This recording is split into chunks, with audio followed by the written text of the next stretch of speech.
think I went overboard in the last video when I said that Gotham Knights is the CW's greatest sin. Shameless plug. Go watch the last video. But that honor should be firmly in the grasps of Batwoman and maybe even Naomi. But Gotham Knights is definitely a close third. Now, in the first episode, there were so many things that defied the logic of a superhero show, heck, maybe even the logic of a normal show. From things like Turner easily finding the Batcave to Batman equipping a 15-year-old girl with a rocket launcher. So in today's review, let's find out whether or not they learnt from their controversial decisions in the pilot episode and actually decided to write competently this time. And judging by the title of this video, I guess not. Also, spoiler warning for anyone who cares.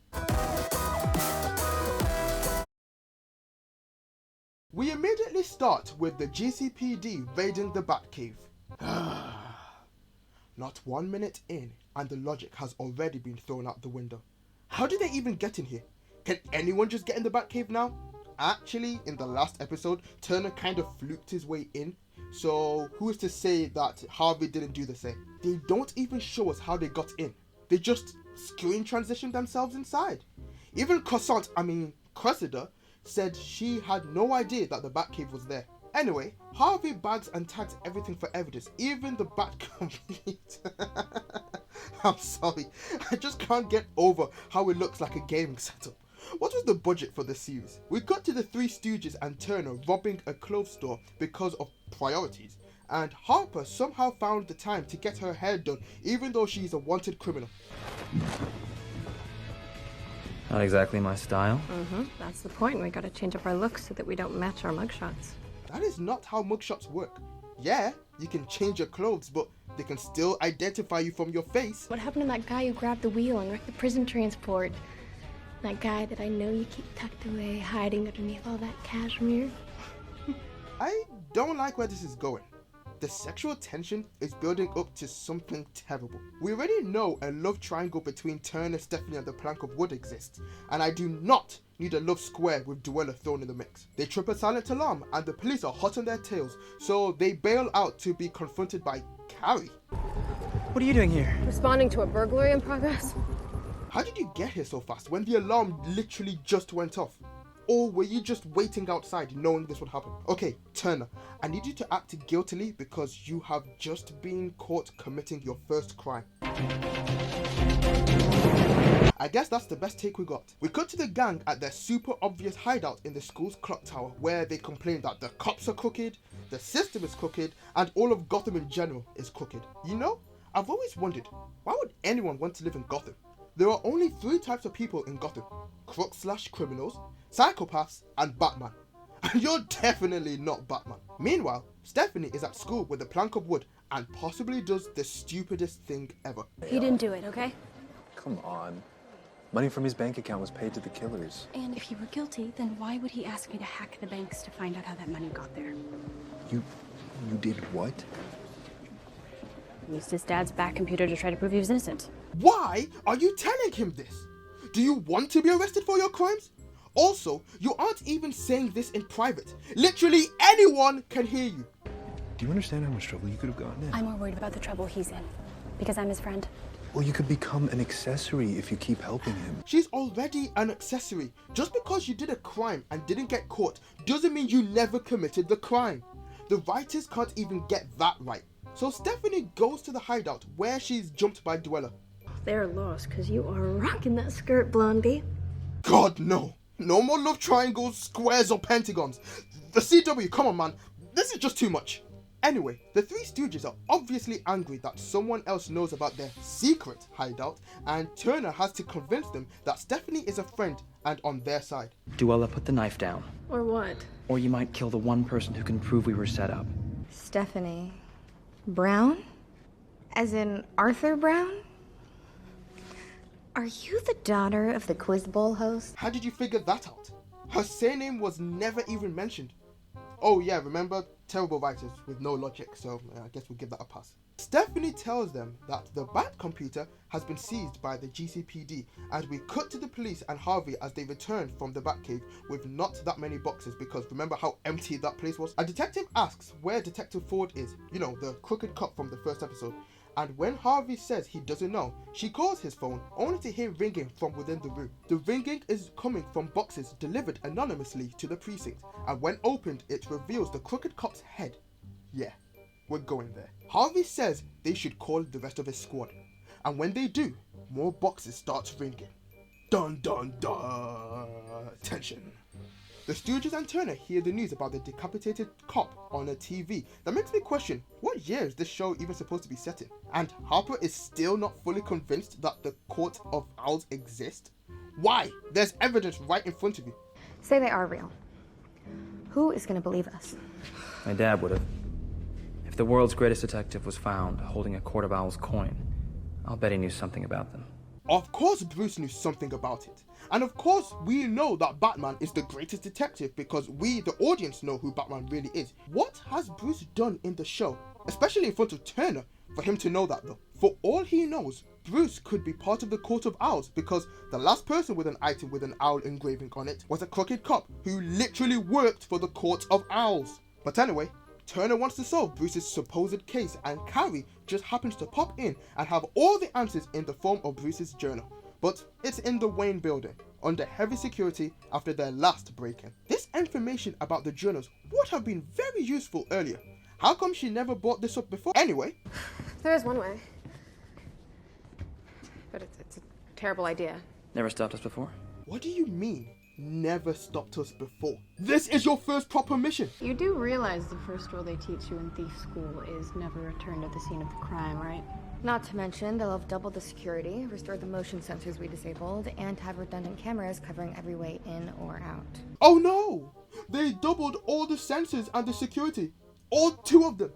But no matter, Turner has a plan. My dad had a private elevator. Goes all the way from the lowest level of the garage to his office. Bypasses every security camera and guard in between. I always thought it was so he could avoid the press. I guess it turns out it was because he couldn't exactly roll through the lobby dressed as Batman. So I guess nobody ever noticed that the Batmobile kept entering and leaving Wayne Tower? You would think people would start putting 2 and 2 together. Turner wants to steal a Wayne Enterprise car to access the garage and get in the secret lift. Okay, but to even access the elevator, we need to break into the garage. And Wayne Security Patrol search all the cars going in. Except their own.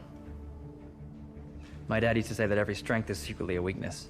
Okay, all due respect to Daddy's bat proverbs, but what the hell does that mean? It means the most vulnerable areas are the ones you're not worried about. What? I can't even compute how stupid that is. Anyway, this dangerous plan needs all of them. Turner knows the code to the secret lift. Carrie knows where the journals are in Bruce's office, as well as the Joker's daughter. Harper can lockpick the car, and Cullen can, wait, what is it that you do? You're gonna need someone to keep the engine running. Literally anyone can do that. What is it that you do?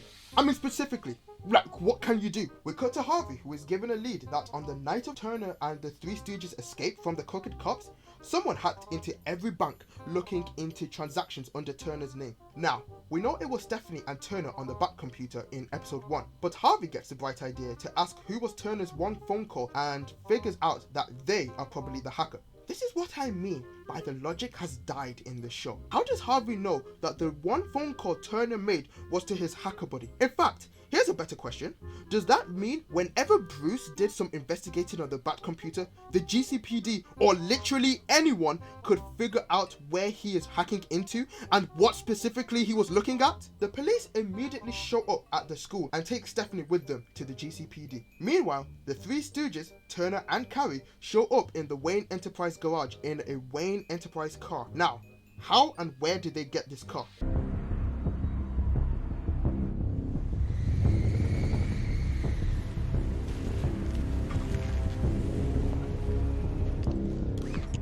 We're clear. Not too bad for a trust funder. Just trust me, okay? They did somehow. Off screen, of course.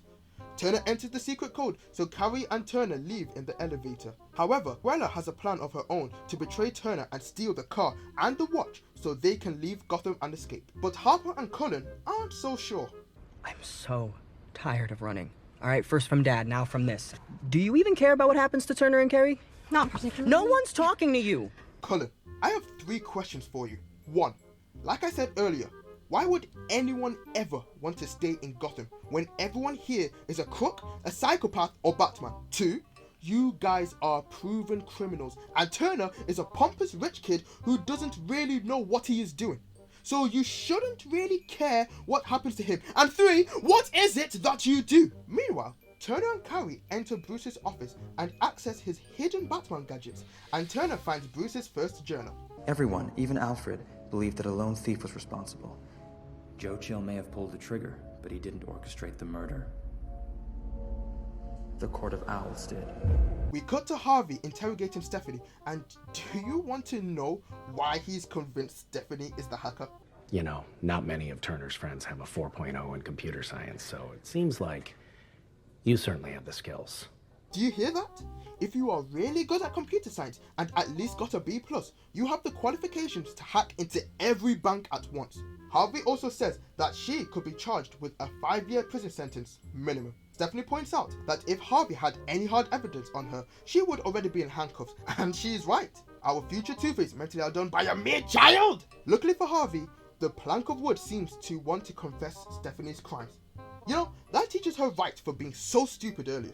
Back in Bruce's office, Turner finds out that Bruce suspected that the Court of Owls were killing Waynes for centuries. However, the world's greatest detective couldn't find any evidence that the Court of Owls even existed. And you expect me to believe that these guys are going to solve a mystery that Batman couldn't? Someone has hacked all the security cameras and has entered the building. Turns out it's the Talon, the guy who decapitated the crooked cops from last episode. Cullen and Harper go to help, but Dweller betrays them and drives away, forcing Cullen and Harper to escape the cops in the elevator. How do they know the code, since Turner only told Carrie? Meanwhile, the Talon, a professional assassin who kills people for a living, is struggling to open a door barricaded by two 15-year-olds, where one of them is Carrie. Let that sink in. Cullen and Harper arrive to help, and Turner uses a sword to block the door and takes another for himself, but they're still trapped. Carrie comes up with the idea to use one of Bruce's grapple guns to escape out the window. We fly. They fly now!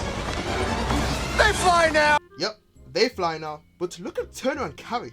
It doesn't even look like they are actually hanging off of something. Also, why does Batman have 4 handles? Because in this universe, Carrie seems to be his only partner. Since, you know, Dick Grayson, Jason Todd, Tim Drake, even Damian Wayne, all of them do not exist. I don't think Barbara Gordon's a thing either. So it turns out that Dweller drove off to meet a contact so she could pawn off the watch with the Court of Owls insignia on it. But she is betrayed as the court wants her dead. Oh, the irony. Dweller, why are you surprised? This is Gotham. B stands for betrayal in the Gotham alphabet. However, after backstabbing Dweller, her contact gets backstabbed by the Talon. Literally. You know, this was almost funny. It gave me a little chuckle. Only a little one though. The Talon, who by the way somehow managed to get to Dweller before Turner and the gang, stabs the contact and just stands there staring at Dweller, allowing her to run away back to her car. But he catches up and stabs right through the engine. But he can't break the window? I'm starting to notice a pattern that characters are only smart or powerful when the plot requires it. What do we call that? Yes, bad writing.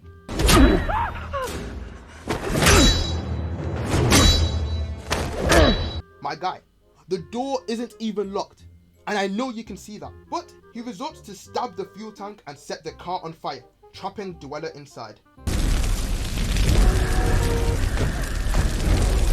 The door is still not locked. Just run away. I mean, we already know he doesn't run after people. Seriously? The fire only started like 3 seconds ago and the handle is too hot? The fire has not even reached the front door yet. If anything, just pull up your sleeve and pull the handle. And this is supposed to be the mastermind of the group? Unluckily for Dweller, Turner, Carrie, and the 3 Stooges show up to save her. She was so close to piecing out of this awful show. The show remembers that Turner does fencing, so that justifies why he is able to go toe-to-toe with a trained assassin. It's funny how obvious it is to tell when they switch out Turner's actor for a stunt double. When Turner gets hurt, Carrie pulls out a Deus Ex Machina, a crossbow that shoots literal explosive arrows, knocking out the Talon. You can add that to her Robin utility belt.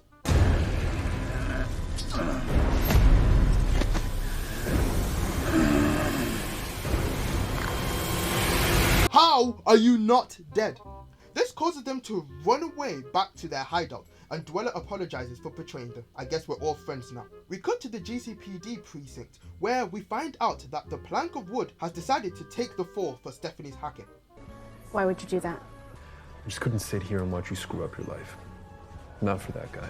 Were you the one lecturing me on getting in trouble? Just as long as I can keep you out of it. I guess that's noble. Stupid, but noble. I mean, a simple interrogation would reveal that he is covering for someone, since he wouldn't know all of the details. Now, I better not see this guy in the next episode, because Harvey said that she could be charged with a 5-year prison sentence at minimum. We end with Turner discovering that the last 2 pages of Bruce's journal has been ripped out. I wonder who could have done that. I mean, I don't know. Maybe the only other person who knew they existed and had access to them? Oh yeah, we also find out that Discount Alfred works for the Court of Owls. Sorry this video took so long to get out, guys. I had a lot of things going on in the works in the background. But hopefully, now videos can come out relatively quickly, like once every week. So stick around till then. Cola out. The Stooges and Turner hear the news about the why did that sound wrong? The Stooges and Turner hear the news about the decapitated? I'm saying that right. I know I'm saying that right, but it sounds so wrong. Take this line again. The Stooges and Turner hear the news about the Stooges and Turner hear the news about the cop with no head on the TV. We took this line again.